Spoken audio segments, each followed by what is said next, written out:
anoo muhiim ina barnaamijkan sheerta iyo like-ta iyo subscribe-ka intaba oo sheer garaysiin waa barnaamijkan waa barnaamij aad u muhiim ah anfacaya gabar kasta hadday reer leedahay iyo haddii ay hadda guursan rabta labadaba assalaamu calaykum waraxmatullaahi wabarakaatu bismillaahi raxmaani raxiim dhammaan asxaabta igu xiran soo dhowaada asxaabta cusub iyo asxaabtii hore nala joogtaba waxaan leeyahay ku soo dhowaada gacmo furan qalbi nadiifa iyo walaaltinimo isku lahjada aan ku wada hadlayno oo af soomaali ku hadlayso dhan maanta waxaan rabaa inaan ka hadlo barnaamij aniga hadda habeenay ii tahay caawa waxaan rabaa inaan ka hadlo wiil aan ku arkay tiktokta oo soomaaliya wax u ka hadlayay barnaamij wuxuu ka hadlayay gabdhaha waxbartay oo aqoonta leh wuxuu yiri badanaa waxay dalbadaan furiin marka intii aan ka garanayo ama ka hooyo ahaan ama ka dumar ahaan wixii keeni kara gabar inay dalbato furiin ay tiraahdo ninkii ilmahan aabahood waqtiga isla soo joognay mac salaama intaa ka badan ay dhib u aragto waxa keeni kara baan rabaa inaan qodob u kor istaago waxaa boqolkiiba 70 maanta haddaba maxaa sababay in maanta ayadu oo in badan ay waalidka waliba hooyooyinka u badan ay soo yihiin ilmaha ay koriyaan riskiga iyo dhibaatada haysata haddana inay hooyada xal u aragto inay noqoto ayadu qofka raadinaysa in la furo waxaa waxaad dareemi kartaa hooyo inay raadiso maanta furiin ilmo intay dhashay wax xalo inaysan u noqonin laakiin maxaa keena hooyo jecel qof gabar soomaaliyeed oo jecel inay nin kala tagaan ama ilmaheeda aabahood ay inta kala tagaan ay ilmo single mother ku korisaa ma jirto maxaa sababa maadaama ay option leeyihiin ay keligood noolaan karaan maadaama ay u arkaan guurku inuu yahay xanuun oo maaragtay celinaya ama xaqnibaya inuu yahay sidaas darteed maxay hooyadu guurka inuu xanuun yahay u dareemi kartaa ama u arki kartaaba fiiriya waa wiilkan walaalkay wuxuu yiri maadaama ay u arkaan bal qodobkaas ila dhageysta weydiisanaya in la furo sababta oo ah maadaama ay dhaqaale haystaan maadaama ay option leeyihiin ay keligood noolaan karaan maadaama ay u arkaan guurku inuu yahay xanuun oo maaragtay celinaya ama xaqnibaya inuu yahay sidaas darteed ba waxay u weydiisanayaan in ay noqdaan in la furo maxaa haddaba xal noqon kara maxaa xalka yacni gabar soomaaliyeed oo dhan soomaali oo dhan gabar intay guursatay oo wiil soomaaliya guursatay oo meel degeen aqoon ha lahaato iyadu ha shaqaysato dhaqaalaha haysato guurku goormuu xanuun noqdaa markii inta ilmo meesha yimaadaan ilmihii si siman aan loo tarbiyeynayn oo aabbihii tarbiyadii iyo hawshii guriga taalay oo tiro badan aheyd ay keligeed ku tahay gabadha waxaa guurka ay xanuun u dareemi kartaa markay bannaanka soo shaqaynayso markay walacayso markay foolanayso markay 9 bilood caloosha ku sido haddana istiil guriga wixii laga qabanayay haddii ay noqoto in cunto la waxeeyo hadday noqoto clean in guriga la nadaafiyo hadday noqoto ilmihii guriga jooga in wax loo sameeyo wax loo qabto intaba markay keligeed ku tahay yaa halkaana oo u joogo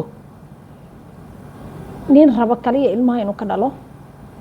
aan rabin inuu noloshii guriga la qaybsado aan ilmihii sikinka haynayn sikin aan ilmaha kasii haynayn waxbarashadii aan ilmihii war ugu haynayn maadi iyo diini midna aanba war u hayn iskuulaadka ilmaha la geeyo dugsi quraan haddii la geynayo iskuul haddii la geynayo aabba ma arkays ilmaha wada hooyo unbaa wada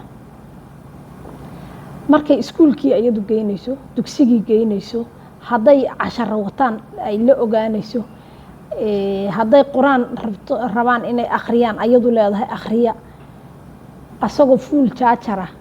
uu habeenkii halkan soo fariisanayo oo uu leeyahay ayadoo low soo qortay low asaguna fuul uu yahay uuna enerjigiisa hal midana ka isticmaalin magaalada soo baashaalaya meel soo fadhiyay uu leeyahay way iskuulkay dhagatay buuqa halkaas ka imaanaya haddana ayadu waa daalan tahay markaasaa waxaa lagu leeyahay way asaan u samaynaysa way asaan u tahay way asaan u noqoto haloo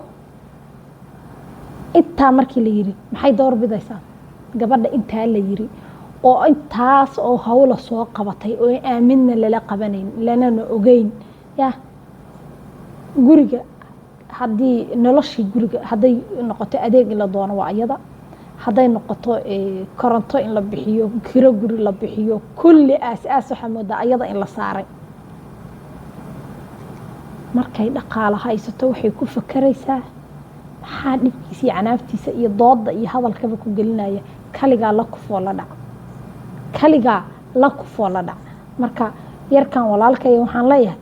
hooyo jecel ilmaheeda inay keligeed ku noqoto ooy hayso ooy koriso ma jirto laakiin waxaa la hayn aabbihii la qaban lahaa geeska kala qaban lahaa la xoojin lahaa maanta waxaan ka hadlaynaa gabdhaha waxbartay ee aqoonta leh oo waddanka Mareykanka 90% weydiisanaya odayaashooda divorce 90% waxay gabdhahaasu raadinayaan in la furo oo ay 90% wallaahi gabar rabta furiin inayna jirin ninkeeda ku haysato daryeel ku haysata la dhaqnasho ku haysata ogaal uu ilmihiisa iyo gurigiisa ogyahay gabar furiin dalbanaysa inaysan jirin ka gabar Soomaaliyeed markaan u hadlo ka hooyo Soomaaliyeed markaan u hadlo gabar furiin raadinaysa ama furiin ayadu kibir u raadinaysa way yarta markay daryeel ya soo dhawaysanaya la dareemaya maanta fool tahay la dareemaya maanta walac tahay la dareemaya maanta xanuunsan tahay la qabanaya hawsha tira badan ee guriga taala ilmihii ka haynaya dhahaya ana cashada ku tuuraya subaxii dhahaya quraacda ana hore u sii samaynaya gabar inta helaysa waxbarashadii ilmihiisa ogaanaya ilmihiisa noloshooda dhinac walba kala soconaya ya ee aan dhahayn ada qabo ilmaha iskuulka gee dugsiga gee cunada sii dharka u dhaq guriga u nadiifi anigana intoo kale ii sameey cunug laba jir ah ma koro min Soomaaliyeed ma kora la yiraahdaa min Soomaaliyeed ma kore waa laba jir ilaa 100 sano haduu jiro waa laba jir marka ma laba jir bay haynaysaa maalinba ma laba jir bay haynaysaa ma haynayso ka hadlaynaa ilaa waxaad arkaysaa gabdho badan oo aad iyo aad u wanaagsan oo wax bartay oo waliba ku jira da'dii guurka ama sodomeeyo gaaray oo aan wali guri lahayn maxaa yeelay waxaa muuqata researchku waxa ay tusayso oo ah 90% kuwii la qabay in ay yihiin ayagu waxa wax weydiisanayaan in la furo sababta oo ah maadaama ay dhaqaale haystaan maadaama ay option leeyihiin ay kaligood noolaan karaan maadaama ay u arkaan guurku inuu yahay xanuun oo maaragtay celinaya ama xaqnibaya inuu yahay sidaas darteed waxay u weydiisanayaan in ay noqdaan in la furo maxaa haddaba xal noqon kara maxaa xalka uu noqon karaa in annaga culturekeena iyo muslimnimadeena iyo diinteena qofku uu fahmo sida gabadha aqoonta leh ninku ula noolaan karo sida gabadha aqoonta leh aysan aqoonteeda u abuse garaynin oo aysan aqoonteedu u noqonin mid gurigeeda ay ku dubiso mid ilmaheeda hadhowta ay noqdaan ilma hal qodobkaas rabaan ka hadlo gabadha aqoonta leh ma jirto gabar gurigeeda aqoonteeda iyo dhaqaalaheeda inay ku dumiso rabta hadday helayso qof nolosha la fahmaya oo la dareemayo oo isla jaan qaadi karaan oo tan gudaha taala iyo ta banaanka taala isku si ay iskula qabanayaan ya laakiin faarax laba jir cimrigiis baa koray oo rabo sida laba jirka loo xanaaneeyo asaga in loo xanaaneeyo ayada dhalaysa walacaysa foolanaysa dhibka maraysa aan maalinba ogeyn inay dhib maraysa aan baa maalinba u ogeyn oo dhahaya hortaasaasa loo soo walici jiray isdhigdhiga iska dah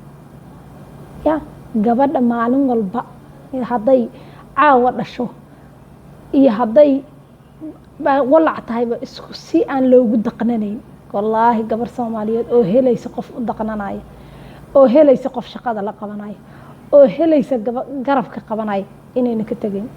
dhaqaalo kasta ay haysato inayna ku burburinay reerkeeda waxaan maalin walba arkaa gabdho yar ee jaamacadaha ka baxay aan isla sheekaysana ay yiraan habar anagu guurka ka cabsayna waa hadda sidoo sheegay gabdhihii jaamacadaha dhameeyay 30 ha gaareen 20 iyo dhowr ha jireen waxaan guurka ka cabsanayna markaan maalin walba aragno gabar dhahaysa inta salagu furo gabar ooyeysa aan social media ku aragno guurka ba cabsiyaan waa aragnaa yiraahdo aad baan guurka uga cabsanayna cabsiyaan dareemayna ka waran marka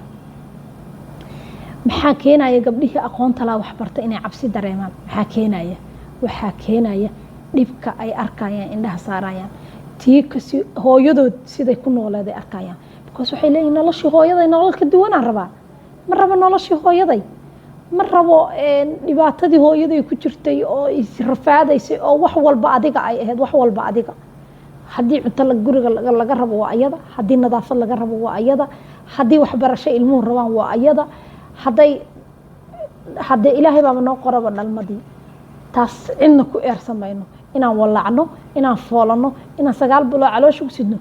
inna ugu eersamayno maana la foosho maana la walac ma dhahayno laakiin ixtiraam la daqnasho dareemid in la dareemo in qofkan uu marxalad adag ku jiro wiilasheeni aniga hadda waxaan u cabsadaa gabdhahayga iyo gabdhaha la midka ee maanta calafka yani haddii ilaahay siiyo guurdoonka ah wallaahi waa un walwala waxaan iraadaa markaan arka wiilasha Soomaaliyeed wiilasha gabdhaheena misaana sugaysa gabdhaheeni matana sugaysa yani meesha aan sii marayno nolosha aan ku sii jirno heerka ay noqdeen rageena u dhaqmeen u milmeen xaq darrana inay galaan oo gabdhaha xaq laga galo waxa ku cadaynaysa maalin walba mid baa isu soo dhigaya anigu waxaan noqday heblaaya noqday gabar baan noqday dhahaya wiilasha Soomaaliyeed in yani dulan uu ku jiro aan ku soo korno dulan oo markasta gabdhaha aan ka sareysiin jirnay waa kuwana wiilasheeni dhahaya mid walba waxaan ku biiray xagga dumarka marka gabdhaha inay gabdhuhu noqdeen gabdhuhu guurka ka cabsadaan waa xaqiiqo aan anigu arkay aan la sheekaystay yiraahdeen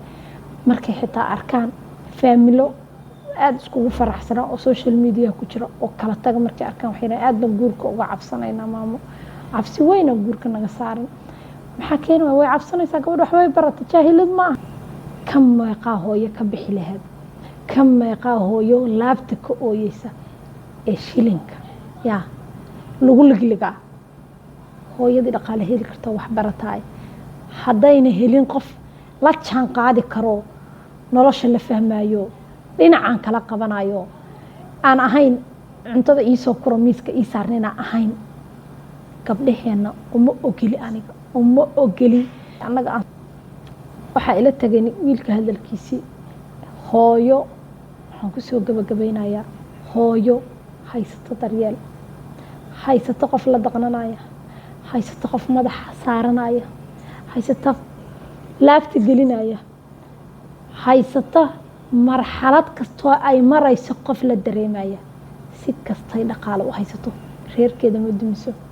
laakiin markay xanuunna ku jirto qof la daqnanayo la dareemaya ay weysana waxay door bidaysaa inay furiinka qaato ay tagto reerkooda ma dumiyaan intaasaan wiilka jawaabtiisa ka leeyahay dhammaantiina waa idin salaamayaa assalaamu calaykum waraxmatullaahi wabarakaatu